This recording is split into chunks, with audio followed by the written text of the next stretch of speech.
Welcome once again to Lehto's Law. Here's Steve Lehto. We've talked before about DoorDash and Grubhub, those apps you can put on your phone and you can order food from various restaurants. Whether those restaurants deliver or not, you can still get your food delivered to you. Well, David and Nate both sent me a story and said, Steve, check this out from TheVerge.com. D.C., that is Washington, D.C., not the comics. D.C. sues Grubhub, claiming its app is full of hidden fees and jacked up prices. Addie Robertson wrote the story. D.C. Attorney General Carl Racine is suing Grubhub for deceptive business practices, saying that the food delivery app covertly inflates prices for diners who order through it. The suit demands an end to a laundry list of allegedly illegal practices, as well as financial restitution and civil penalties. The lawsuit is fairly new, and it argues that Grubhub promises things like free online orders and unlimited free delivery for Grubhub Plus, and the Attorney General says that those are misleading claims. While customers can make pickup orders for free, the company charges delivery and service fees for standard orders and service fees for Grubhub Plus orders, displaying the service fee until recently as part of a single line with sales taxes. Grubhub misled district residents and took advantage of local restaurants to boost its own profits, even as district consumers and small businesses struggled during the COVID-19 pandemic, Racine said in a statement. Grubhub charged hidden fees and used bait-and-switch advertising tactics, which are illegal. Grubhub misled district residents and took advantage of local restaurants. The complaint says Grubhub orders often cost more than ordering the same item at a restaurant, and argues that the company fails to reasonably disclose this to consumers. So, it might not surprise you that if you use Grubhub or DoorDash or anything like that, that they have to make money. So the transaction is going to cost you more than if you're sitting in the restaurant and eating. But it depends on how they disclose that, and if they disclose it to you, how they disclose it to you. So if they charge you a delivery fee and say delivery fee, that makes sense. I know pizza places that do that. You order a pizza, great, pick it up, here's the price. Want it delivered? Tack on a delivery fee. And probably tack on a tip, but that's not required. But if these apps say, well, here's how much the food is, here's what we're charging for delivery, blah, blah, blah, many people will assume that the top line, what the food is the same as the price the restaurant gives. And it turns out that might not be the case, according to the complaint, which says Grubhub orders often cost more than ordering the same item at a restaurant, and says this is not properly disclosed. Because Grubhub already charges consumers several different types of fees for its services, consumers expect the menu prices listed on Grubhub are the same prices offered at the restaurant or on the restaurant's website. And people would think, yeah, that's the menu price, that's the price set by the restaurant. I mean, that's what the menu is, isn't it? It's you sit down in a restaurant and they walk out, they hand you a menu. That is the price that the restaurant will charge you for the food. As previously reported by various news outlets, including The Verge, Grubhub has also listed many restaurants without their permission to expand its services, routing orders through its services and taking a commission. And I've talked about this before. You go onto the internet, just go to Google and type in the name of a restaurant. You'll get a bunch of hits. I'm talking about a specific restaurant, not a chain. Let's say that there's a single restaurant in your hometown that is independently owned and operated by some family. You've known them for 40 years, you've eaten there for 50 years, or vice versa. And you go on and you search that restaurant by name on Google. A bunch of hits are going to pop up, one of which will probably be that restaurant's, assuming that they actually have a online presence, like a homepage, right? Or a Facebook page or something. Quite often what happens, though, is you also get these other sites that pop up, often above the restaurant's own page. And those are often the ones that'll draw your eye because they're at the top of the list. And it'll say, order food from them right here. And you might be led to believe that you're ordering from them when in fact you're ordering from somebody who's inserted themselves into this transaction. And they might be doing it without the endorsement of the restaurant, meaning that you place the order with the app places the order with the restaurant, they go pick it up, and then they take the food and deliver it to you. And sometimes the restaurants don't like that. We've discussed this before. And I've had people say, Steve, what's wrong with this? Well, the primary complaint that most people would have is that these sites can be misleading. And if they use the logo of the restaurant without the permission of the restaurant, I think that's a problem also. So when they say, oh, you can order food from us, from that restaurant, and they have the logo of the restaurant, which could be a trademark, for instance, right there. And let's face it, a lot of people think that's what's happening.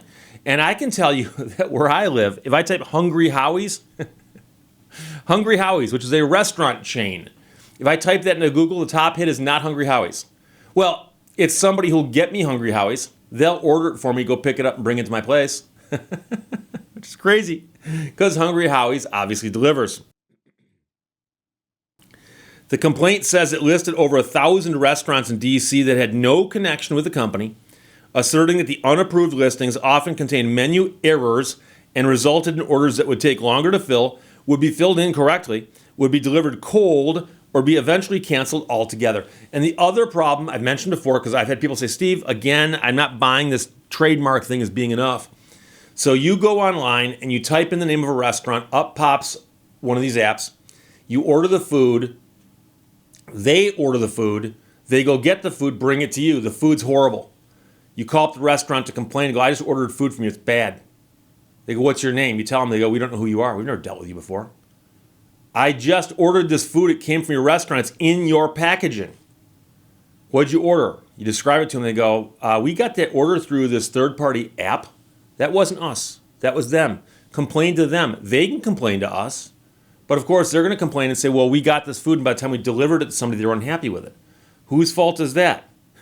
Why'd you insert yourself into this transaction? Grubhub, which also operates Seamless and several other food delivery apps, has made more elaborate attempts to insert itself into restaurant transactions. The lawsuit notes its launch of unsanctioned microsites that appear to be official restaurant sites, as well as custom phone numbers that let it charge fees when customers call restaurants, even when the calls didn't result in orders. The company also offered a supper for support promotion that required restaurants to foot the bill for a special discount. It offered restaurants $250 in compensation after backlash.